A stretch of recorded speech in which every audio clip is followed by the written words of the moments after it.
नमस्कार बंधुरा झर्णा किचेने आपनादेर आरो एकबार स्वागत जानाई। आपनारा जे जेखान थेके आमार चैनलटी देखछेन आशा करछि सकले सुस्थ ओ भालो आछेन। आपनादेर आशीर्वादे आमिओ भालो आछि। आजके आमि रान्ना करब कातला माछेर हालका पातला झोल। तो चलुन रेसिपिटा देखे नेওয়া যাক। एखाने आमि कयेकटा कातला माछेर पिस भालोभाबे धुए लवण आर हलुद दिए मेखे निয়েছি। कड़ाई दिए दिएছি तेल। तेल आमी प्रथमे एकटू बेशी करेই दिएছি। तेलटाके भालोभाबे गरम होते देब। कड़ाईटा भालोभाबे गरम हয়ে तेलटा गरम करे निয়ে মাছগুলো এর মধ্যে ছেড়ে দিলাম। সব মাছগুলোকে আমি ভালোভাবে লাল লাল করে ভেজে নেব। মাছগুলো আমার লাল লাল করে ভাজা হয়ে গিয়েছে। নিয়ে নিয়েছি কিছু আলু আর পটল। এইভাবে আমি ठुमो ठुमो करे केटे निয়েছি। माछ भाजार पर ওই তেলের মধ্যে आलू पटलगुलो আমি ভালোভাবে ভেজে নেব। आलू पटलगुलोके लाल लाल করে ভেজে নেব। আমি आलू पटलगुलो लाल लाल করে ভেজে নিয়েছি। কড়াইয়ে অবশিষ্ট তেলের মধ্যে এবারে আমি দুটো শুকনো লঙ্কা দিয়ে দিচ্ছি। আর দিয়ে দিচ্ছি 1 চামচ পাঁচফোড়ন। আর দিয়ে দেব 3টে তেজপাতা। এভাবে ভালোভাবে নাড়াচাড়া করে নিলাম। আমি দুটো মিডিয়াম সাইজের টমেটো কেটে রেখেছি। সেই টমেটোগুলো এখন এর মধ্যে আমি দিয়ে দেব। টমেটোগুলোকে তেলের মধ্যে 1 মিনিট হতে দেব।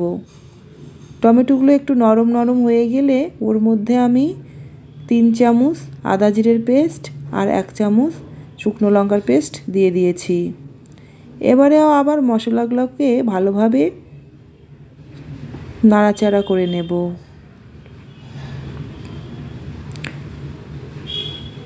এভাবে 1 মিনিট মশলাগুলোকে নাড়াচাড়া করে নেব। দিয়ে দিলাম একটুখানি কাশ্মীরি লঙ্কা গুঁড়ো, এতে কালারটা ভালো হয়। আর দিয়ে দিলাম 1 চামচ চিনি। দিয়ে দিলাম 1 চামচ হলুদ গুঁড়ো। এবারও ভালোভাবে মিশিয়ে নিলাম। এভাবে 1 মিনিট মশলাটাকে কষিয়ে নেব। এভাবে কষাতে কষাতে মশলা থেকে তেল ছেড়ে দেবে।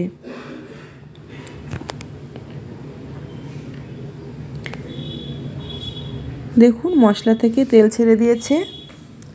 এবারে আমি ভেজে রাখা আলু পটলগুলো এর মধ্যে দিয়ে দেব।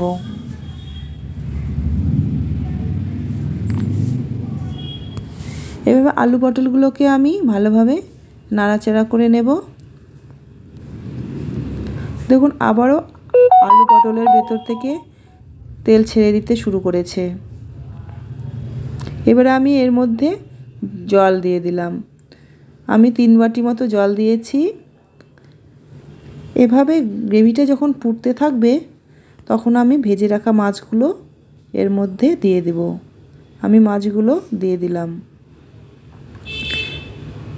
দিয়ে দেব পরিমাণ মতো লবণ।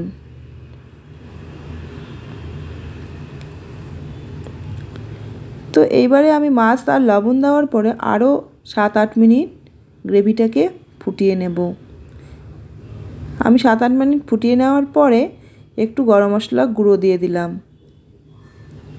আমার রেডি হয়ে গেছে কাতলা মাছের হালকা পাতলা ঝোল।